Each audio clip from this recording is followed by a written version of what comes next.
a major sign is the Dajjal. Now I just want to read because I think it's very interesting. This was written in the last century, but it's taken out of classical Arabic books. The word in Arabic is from Dajjala. It means to smear a camel with tar. In other words, covering the whole body with tar. Smearing the part that is mangy or scabies. So it has the idea of hiding illness or sickness, covering it over, right? Covering it over with a black pitch. To lie, to conceal truth with falsehood, concealing the truth. He enchanted or fascinated. So the idea that the Antichrist is an enchanter or a fascinator. People are fascinated by him. He compressed. He traversed the regions or tracts of the earth or land. Now, the Prophet said that the Dajjal would enter every city on the planet. When they asked him what would his speed be like, he said like a wind that leaves a cloud in its trail. كَرِيحٍ اسْتَدْبَرَتْهُ السَّحَابِ literally means like a wind that leaves a cloud in its trail. And in another tradition, he said he would ride a white donkey made of iron whose span between his two ears was 40 cubits. Baghlatun min hadid, as the hadith says. And then he says, to confuse, to mix things, having one eye. The Prophet Muhammad, did you have a question? How do you spell this? What's this word? Dajjal. Dajjal is the word in Arabic for Antichrist, which is better translated by the Arabs in the Arabic language as the imposter Christ. But Christ is used, huh? Oh, Christ, yeah, Masih ad-Dajjal, the false Messiah. Very much so. In Islam, the concept of the Messiah is a one-time thing represented by Jesus of Nazareth. Or yeah, Jesus is seen as the Messiah. The Messiah. So this is an anti. This is going to be anti-Jesus. Yes. Okay. And it's interesting because if you study the Islamic Jesus, I think it gives you a very good picture of the idea of an anti-Jesus. Because anti in Greek, antis also means in place of, instead of. It doesn't really mean against. The original meaning of anti in Greek as a prefix means instead of. And that's closer to the Arabic interpretation, which is imposter or in place of, pretending to be. The Islamic Jesus, and I actually translate, I'm hoping to get it out this year, but I translate all of the Arabic sayings of Jesus because there's a very large, there's actually more sayings in the Islamic tradition of Jesus than there are in the New Testament. And most of them deal with the dangers of the world, of materialism. So I find it really interesting that, this idea of an imposter, that Jesus is, the whole thrust of the Islamic Jesus is salvation through giving up material wants. And the idea of an antichrist is salvation through desire of material goods, that it is material goods that will make you happy, that is material goods that will save you. So I think there's a very materialistic element in here. And also the idea of being one-eyed is that part of binocular vision is depth perception, which you lose with one eye. And so the idea that that the Dajjal or the Antichrist does not have a depth perception. He's a two-dimensional being. He sees things in two dimensions. And some of the Muslim scholars do not consider it an individual, but most do. And some, and you'll see it as we go on here. Having one eye is one of them. Also to gild a thing. So in other words, you take lead, you put gold over it. That's yudajjal. So to make something that's cheap or insignificant look very worthwhile or significant. Cover the land with water. He put his land into a right or proper state, prepared it, improved it with dung. So to spread dung on the earth. To spread feces on the earth. Dajjal, dung for manuring land. And then Dajjal is refuse, lowest, basest, or meanest sort of people. The lowest, basest, or meanest sort of people.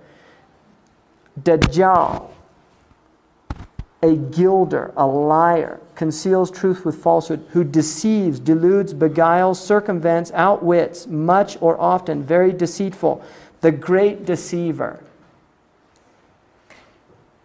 And then a great company of men, Dajjal in Arabic means a great company of men journeying together, covering the ground by their multitude, or a company of men journeying together, carrying goods for sale. Right? So trafficking goods all over the place. Masih al-Kadhab, the false Christ or Antichrist, is to be a certain man. Right? Comes forth in the last days. So having one eye or eyebrow. So you get the idea there. This is classical, coming out of classical dictionaries. The idea of the Antichrist is that towards the end there will be a type of false salvation through love of the world and material things and these things. And I think the Muslims definitely have a very strong sense of the Dajjal, because at the end of the prayer, you actually make a prayer that says, and I seek refuge from the tribulation of the Dajjal in the last period. And the Prophet Muhammad said, every prophet has warned his people about the Dajjal, but I will tell you something that no other prophet told his people. He only has one eye. So that was the tradition that he said about the Dajjal, that he would have one eye. And there's a very interesting, some of the Muslims said, the television is like a Dajjal, it's a one-eyed type beast. And there's an interesting section in Lewis Mumford's, the second volume of his work on the Mega Machine, which is the one eye of Re, the all-seeing eye of Re. And he talks about that the Mega Machine, one of the things about the Mega Machine, he said traditionally, was that they didn't have an all-seeing power, these previous kings and rulers. And so he said what's happening though is that, and he wrote this in 1961, he said, in the near future, we have theoretically at our hands a machine that will able to monitor all of our life, which is the computer. And he said that, and this is what Foucault called the panoptic society, the all-seeing society. And it was designed after the idea of a prison system that Jeremy Bentham designed, which was where you had a center piece, utilitarianism. You had this center, you only needed one guard. And around the guard were all the prison cells. So in the middle was a tower at which this one guard could watch everything at one time. And so the idea of the all-seeing, the state apparatus in which we're all monitored. A really interesting book about this subject is called I can see the cover because it's got that pyramid with the eye on it. It's The Naked Consumer. Very interesting book about how we're watched. A lot of people don't know this, but when you buy things with your credit cards, they go under biodatas, and so they can work out. Like I started getting all this stuff about like different types of books. I'd get these like things from spiritual book companies and things, because they worked out, you buy them and then they sell, they do biodata on you, find out what type of books you like to read, and then they sell that list to people. When we had a baby, the first child, then like a week later we got all these things about, and my wife was like, wow, what, this is a classic problem with religion, right? It's a sign, right? No. There's somebody that monitors for the corporations all the births in the county, and they sell your address to people, right? It wasn't a sign, right? Or it was a sign that we're in big trouble, right? Where everything's being watched by these. So the idea just of, this kind of panoptic culture where, and the interesting thing now is this idea of computers with the actual camera on it. Very interesting phenomenon, because who else can watch, right? Who else can watch while you're having your conversations and things like that? So there is an idea of this, the Antichrist and the end. And most Muslims do believe in a second coming of Jesus. Vast majority of Muslims. There are many hadiths that confirm it's not actually mentioned directly in the Quran, but most Muslims do believe in a second coming of Christ towards the end of time.